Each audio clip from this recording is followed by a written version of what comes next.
નમસ્કાર વિદ્યાર્થી મિત્રો, ધોરણ 10 વિષય ગુજરાતી વ્યાકરણ એકમ 3 વાક્ય પ્રકાર કર્તરી કર્મણી ભાવે પ્રેરક વાક્ય રચના અને વાક્ય રૂપાંતર એનો આજે આપણે અભ્યાસ કરીશું।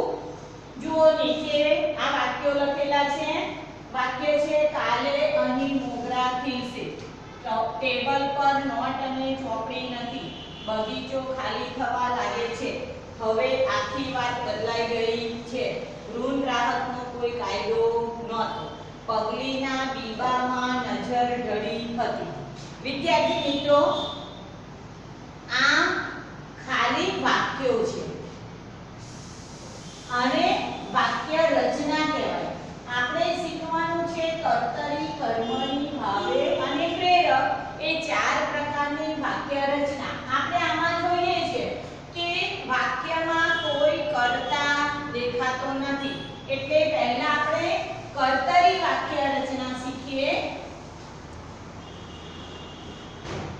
જુઓ કર્તરી, આ રીતે કર્તરી શબ્દ લખેલો છે। કર્તા એટલે ક્રિયાનો કરનાર। કોઈ પણ ક્રિયા હોય એ ક્રિયા જે વ્યક્તિ કરે છે એને કર્તા કહેવાય, અને કર્તા હોય તો એમાં કર્મ પણ હોય જ। એટલે તમને પહેલા શીખવાડવા છે કર્તરી વાક્ય રચના। કર્તરી વાક્ય રચના હોય ત્યારે વિદ્યાર્થી મિત્રો ધ્યાન રાખવાનું, કર્તા આપણે પોતે જ હોઈએ અને પોતાના માટે જો તમારું પોતાનું નામ ન લખવું હોય તો હું આવે, મને આવે, મારો આવે, મારી આવે, મારું આવે વગેરે, બરાબર। આ પોતાના માટે સર્વનામ વપરાય અને એને કહેવાય કર્તા। પોતાના માટે જે સર્વનામ હું આવે, કેટલાક મેં પણ બોલે તો પણ ચાલે, એટલે પોતાના માટે વપરાતા સર્વનામ એને કર્તરી વાક્ય રચના કહેવાય। કર્તા પોતે જ જે બોલતો હોય એ કર્તરી વાક્ય રચના। એટલે ધ્યાન રાખવાનું કે કર્તરી વાક્ય રચનામાં બીજું એક ટૂંકમાં કે કોણ પ્રશ્ન પૂછવાનો, કોણ કામ કરે છે અને એનો જે જવાબ મળે ને એ કર્તા। એટલે બે નિયમ તમારે ધ્યાનમાં રાખવાના કે પોતાના માટેના સર્વનામ હોય અને એમાં કોણથી પ્રશ્ન પૂછી શકાય। હવે જોઈએ કેટલાક વાક્યો। જુઓ કર્તરી વાક્ય રચના માટેના।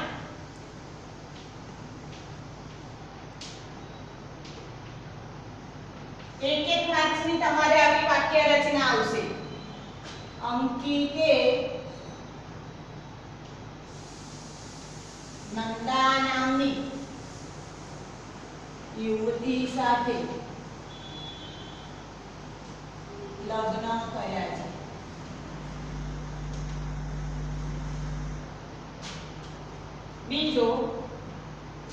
બીજું વાક્ય છે મનીષા તમને ચાહે છે। ત્રીજું વાક્ય છે માનસ પોતાના શરીર સાથે નિર્દયતાપૂર્વક વર્તે છે।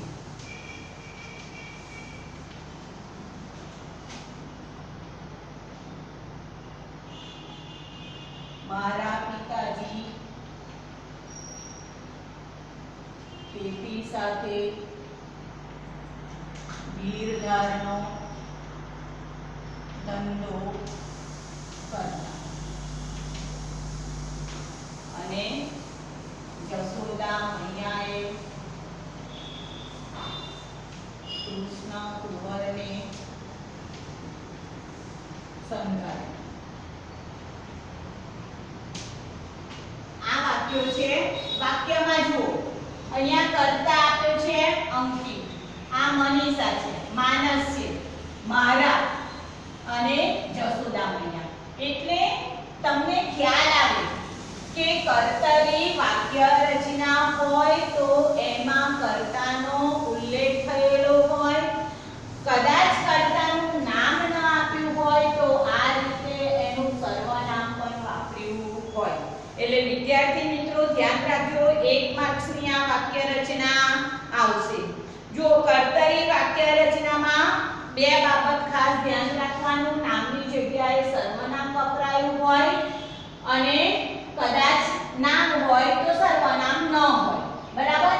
અને જે જો અંકિતે લગ્ન કર્યા છે, બરાબર, એનું જે તમે નામ વાપરશો, કર્તા વાપરશો ને તો એ જ રીતે એનું ક્રિયાપદ પણ આવશે. એટલે તમારે ધ્યાનમાં રાખવાનું. હવે જો કર્મની વાક્ય રચના, કર્તરી વાક્ય રચનામાં જેમ કર્તા મુખ્ય હોય છે તેમ કર્મની વાક્ય રચનામાં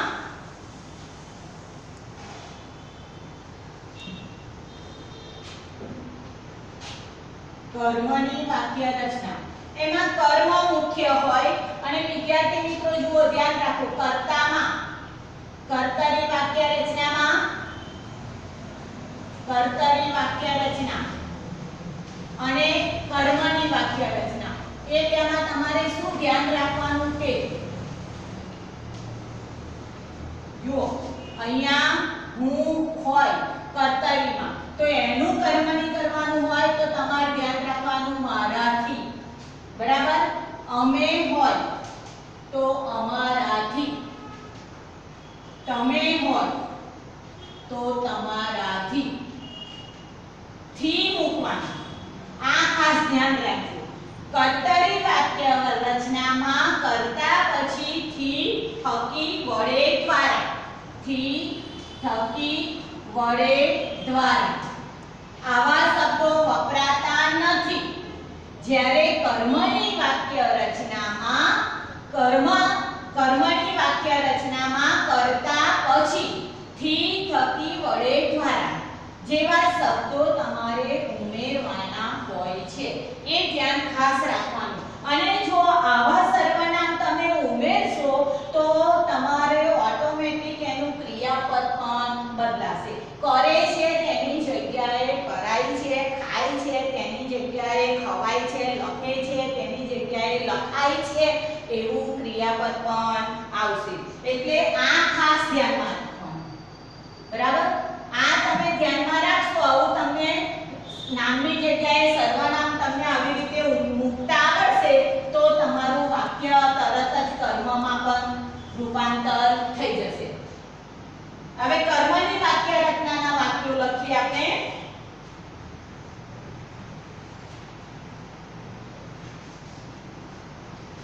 મંજુ કાકીથી મારા પર હલ્લો કરાયો. કર્યોની જગ્યાએ જો કર્તરી વાક્ય હોય તો મંજુ કાકીએ મારા પર હલ્લો કર્યો, તેની જગ્યાએ ક્રિયાપદ આવ્યું કરાયો. એટલે કહેવાનો મતલબ ક્રિયાપદ આ પ્રત્યય વાળું આવ્યું. કરતા પછી થી, થકી, વડે, દ્વારા ઉમેરવાનું. કોઈ પણ એક, આમાંથી કોઈ પણ એક ઉમેરવાનું. બીજું વાક્ય છે મારાથી પછી એની સાથે કેમ્પ પર અવાસે. હવે તેનાથી સિગારેટની સંખ્યા ઘટાડાય છે અને છત્રીના સ્ટોરમાં જઈ મારાથી છત્રી મગાઈ. આ વાક્યોમાં ધ્યાન રાખો. જુઓ કર્તા પછી થી પ્રત્યય મૂક્યો છે એટલે વાક્યમાં ક્રિયાપદ આ પ્રત્યય વાળું આવ્યું છે. એટલે ધ્યાનમાં રાખવાનું કે કર્તરી વાક્ય રચનામાં કર્તા પછી થી, થકી, વડે, દ્વારાનો ઉપયોગ થતો નથી અને ક્રિયાપદ અપ્રત્યય વાળું આવે છે. જ્યારે કર્મની વાક્ય થી શબ્દનો ઉપયોગ થાય છે એટલા માટે ક્રિયાપદ આ પ્રત્યય વાળું બને છે. એટલે કર્તરી અને જો જે વાક્ય કર્મની વાક્ય રચના છે તો એમાં થી નો ઉલ્લેખ થયેલો હશે અને એનું જ વાક્ય કર્તરીનું કર્મનીમાં રૂપાંતર કરવાનું આવશે, કર્મની વાક્ય રચનાનું કર્તરીમાં રૂપાંતર કરવાનું આવશે. એટલે આ ખાસ નિયમ ધ્યાનમાં રાખવાનો કે કર્મની વાક્ય રચના હોય તો ક્રિયાપદ આ પ્રત્યય વાળું આવે છે અને કર્તા પછી થી થકી વડે દ્વારા જેવા શબ્દો તમારે ઉમેરવા પડે છે. એટલે આ બે નિયમ ખાસ ધ્યાનમાં રાખવાના. ત્રીજું વાક્ય રચના છે, ત્રીજો પ્રકાર ભાવે વાક્ય રચના.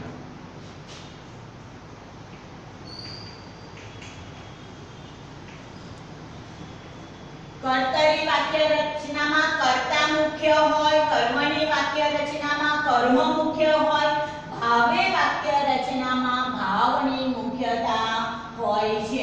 અને ભાવે વાક્ય રચનામાં ધ્યાન રાખવાનું કે જે ક્રિયાપદ આવે છે ને તે ત્રીજો પુરુષ એકવચન નપુંસકલિંગ માં આવે. આ ધ્યાનમાં રાખવાનું. જે તમને વાક્ય આપ્યું હોય ને એનું ક્રિયાપદ જોવાનું અને એનું નપુંસકલિંગમાં જ આવશે એ ખાસ ધ્યાનમાં રાખવાનું. આમ તો જુઓ ને તમે તો કર્મની વાક્ય રચના અને ભાવે વાક્ય રચના બંનેમાંથી પ્રત્યય આવે છે. એટલે એ ખાસ ધ્યાનમાં રાખજો કે બંનેમાંથી પ્રત્યય આવે પણ પછી બીજું શું જોવાનું તો ક્રિયાપદને પણ ધ્યાનમાં રાખવાનું.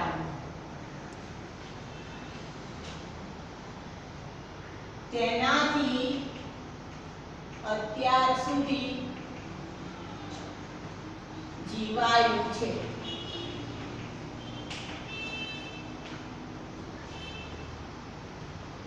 મારાથી મક્કમ રહેવાયું.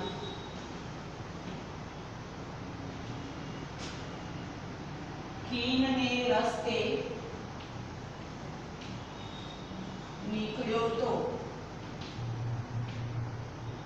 મારાથી સ્તબ્ધ થઈ જવાયું.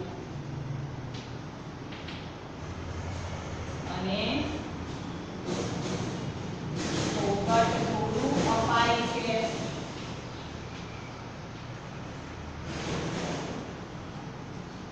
અને તેનાથી કામ ચાલુ રખાયું હતું. જો બધામાં આ સર્વનામ છે એના પછી થી તો વાપરેલું છે એટલે કર્મની વાક્ય રચના સમજી લેવાની, ભૂલ કરવી નહીં. આગળ પછી વાક્ય વાંચવાનું અને ક્રિયાપદ પણ જોતા રહેવાનું કે ક્રિયાપદમાં જોયું ભાવ છે, રડા જવાયું, રહેવાયું, જવાયું, અપાય છે ને રખાયું હતું. એટલે ક્રિયાપદ ઉપરથી પણ તમને બે વાક્ય વચ્ચેનો તફાવત ખબર પડે. એટલે વિદ્યાર્થી મિત્રો આમાં પણ એ ધ્યાન રાખવાનું કે ક્રિયાપદ નપુંસકલિંગમાં આવે છે, બાકી થી તો આવશે. એટલે એ ધ્યાનમાં રાખજો. ભાવની મુખ્યતા હોય છે. પ્રેરક વાક્ય રચના. પ્રેરક વાક્ય રચના એટલે એની સાદી સમજ આપીએ, ટૂંકમાં સમજ આપીએ તો એવું થાય કે આપણે કોઈની પાસે કામ કરાવવાનું અથવા કોઈ આપણી પાસે કામ કરાવે છે, આપણે જાતે કશું કરી શકતા નથી. એટલે પ્રેરક એમાં ઉમેરવાનો હોય છે. પ્રેરક વાક્ય રચનામાં જુઓ, આપને પ્રેમ શૌર્યનું ગીત ગવડાવીએ. જો અહીંયા તમને ખ્યાલ આવ્યો કે આમાં છે ને કોઈ પ્રેરક ઉમેરેલો નથી પણ છતાં ક્રિયાપદ એટલે ગવડાવીએ બોલીએ છે એટલે એના ઉપરથી ક્રિયાપદ ઉપરથી પણ સમજી જવાય કે પોતે બીજાને કામ કરાવડાવે છે, બીજાને ગવડાવે છે.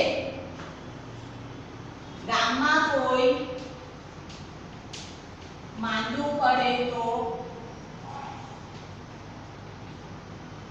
ડાક્ટરને સજા કરાવતા.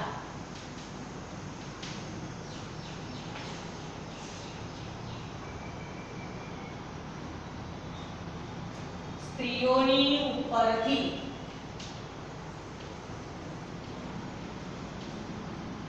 ધિક્કાર ખસેડાયો નથી.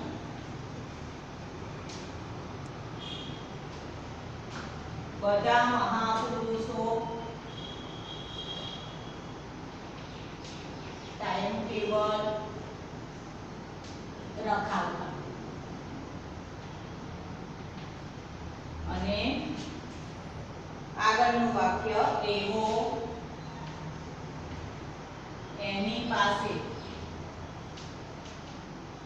હુકમ કઢાવ્યો. બરાબર છે.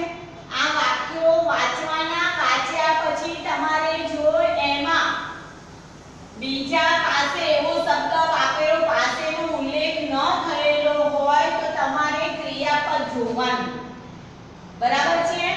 જોયા પછી તમને ખ્યાલ આવે કે એમની પાસે કોઈ કામ કરાવે છે તે પોતે બીજા પાસે કામ કરાવે છે. ગૌડાવીએ, કરાવતા, આ શબ્દ પરથી આપણને ખબર પડે છે કે બીજા પાસે કાર્ય કરાવે છે. ખસેડાયો નથી, રખાવતા અને કઢાવ્યો. અહીંયા તમને પાસે શબ્દનો ઉલ્લેખ આપેલો છે. પ્રેરક વાક્ય રચનાનો અર્થ એવો થાય કે પોતે કામ કરવાનું નહીં, બીજા પાસે કરાવવાનું. મારી ઝાડ પાડે છે એ સાદું વાક્ય થયું, કર્તરી વાક્ય થયું, પણ શેઠે મારી પાસે ઝાડ પડાવ્યું. કાં તો મારી શબ્દ ન મૂક્યો હોય ને પાસે ન મૂક્યો હોય તો એ શેઠે ઝાડ પડાવ્યું. આટલો શબ્દ વાક્ય તમે વાંચો તો તમને પોતાને પણ ખ્યાલ આવે કે શેઠે પોતે ઝાડ પાડ્યું નથી, પણ બીજાની પાસે આ ઝાડ પડાવ્યું છે.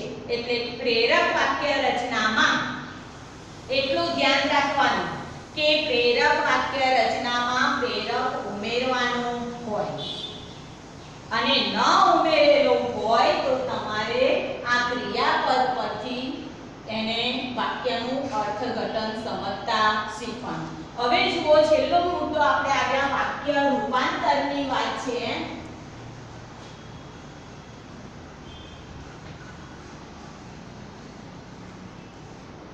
વાક્ય રૂપાંતર. બરાબર. તો વિદ્યાર્થી મિત્રો આ ધ્યાનમાં રાખજો. હવે ખાસ તમારે એક એક માર્ક્સનું જે પૂછાય એમાં તૈયાર કરવાનું. આમાંથી તમે ટૂંકમાં યાદ રાખજો. જુઓ, કર્તરી વાક્ય રચના બનાવવાનો હોય તો એમાં કર્તા હોય, ક્રિયાપદમાં પોતે જે કામ કરે છે એટલે ક્રિયાપદમાં કોઈ પ્રત્યય લાગતો નથી કે હું નિબંધ લખું છું તો લખું છું એટલું જ ક્રિયાપદ આવશે. જો વાક્ય રૂપાંતર, આપણે વાક્યના પ્રકાર સુધીનો અભ્યાસ કર્યો. વાક્ય રૂપાંતર આપણે ફરીના પીરિયડમાં જોઈશું. અસ્તુ.